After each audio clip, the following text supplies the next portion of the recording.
Center, and also the commemoration of the creation of the Black Studies Department to the building occupation in 1989. Where we held the building for 11 days with the support of wonderful people from the community, including many of you all, to create the department that's still there now. It was at the Wayne State Law School. And before I started my remarks, or the beginning of my remarks there, to recognize that occasion, standing in the law school, I said this law school, it's important to commemorate the memory of a person who's made tremendous sacrifices, who is not here now. And so I raised the name, of course, of Honorable Chokwe Lumumba there before I came here. So to come here, and you all know, when Sister Shushanna calls, you come. And it's a pleasure and a blessing. I just wanted to say just a few words about Chokwe, and to remember in such a way that we do what you all have been doing. I mean, this is just wonderful and inspiring. As a college professor, to hear Sister, just what her presentation was just a few minutes ago. It's just excellent. This kind of work on so many different lanes, so many different levels. And this is what Chokwe was about, building institutions. When you say free the land, you don't just want land because you want to plant crops. You want to build institutions that are liberating institutions, and what you got right now is not. And this is what he set a model for. And this is what it looks like. This is what institution building looks like. It comes often from an assertion of our own humanity, and then an assertion of our own humanity in the face of the inhumanity that we deal with. That's right. And that we're in here in Detroit, and people sometimes look strange at Chokwe when he said free the land. That's right. We're in Detroit talking about water. Come on. How is free the land so strange? We're struggling about water. That's right. And we should be struggling about water. But the struggle about water is not so strange that freeing the land ain't either. That's right. See, that's what we're talking about. We remember them not because just the awesome loss we have, and that's real. And so I have my condolences to the Lumumba Talifero family.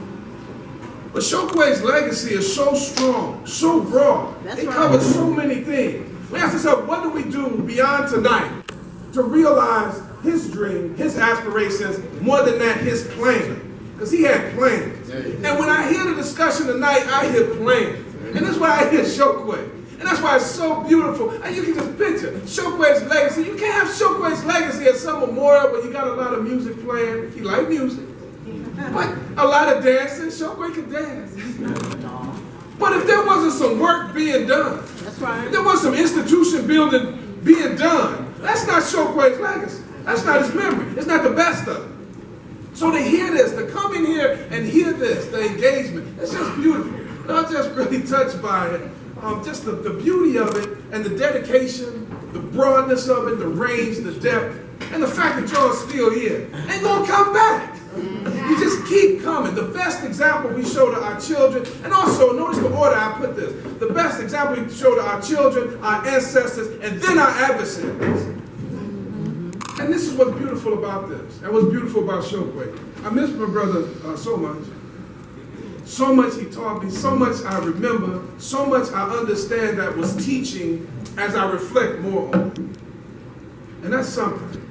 That's a powerful legacy. To go back and revisit it, especially when we think we know it. Because you go back again and again and you get more and more lessons. And that's just a powerful legacy that Chokwe has given us.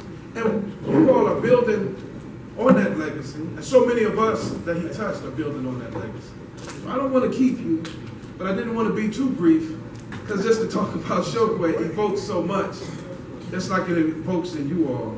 But you are doing so much of the best work. You're doing the work related to the work he left, and that's beautiful. And what he was building in Mississippi. But I got to return to it, y'all. Talking about water, that's how basic it is. Water. And freedom, justice, and equality about water. Just tell the truth. 30 years ago, did you think we'd be organized around water? No. That's how vicious this devil is. Come on now. That's how vicious this white supremacy is. That's how vicious this greed. It's not even about greed. It's not even about money. It's just, can you just make money at a lower rate? They killed over the rate at which they can steal.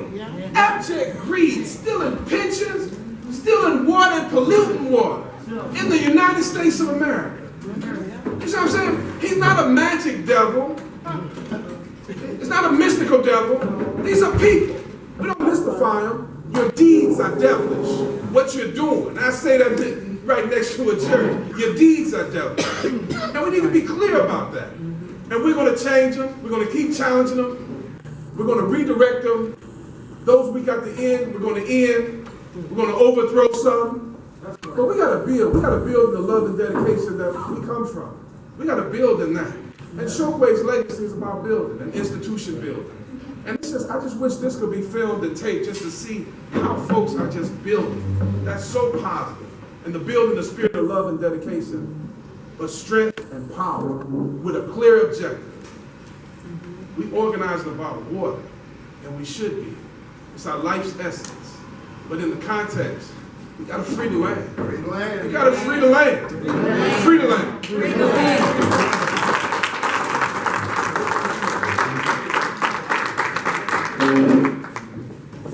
Okay, yeah, I promised the young lady that we would be leaving here at 9 o'clock. We only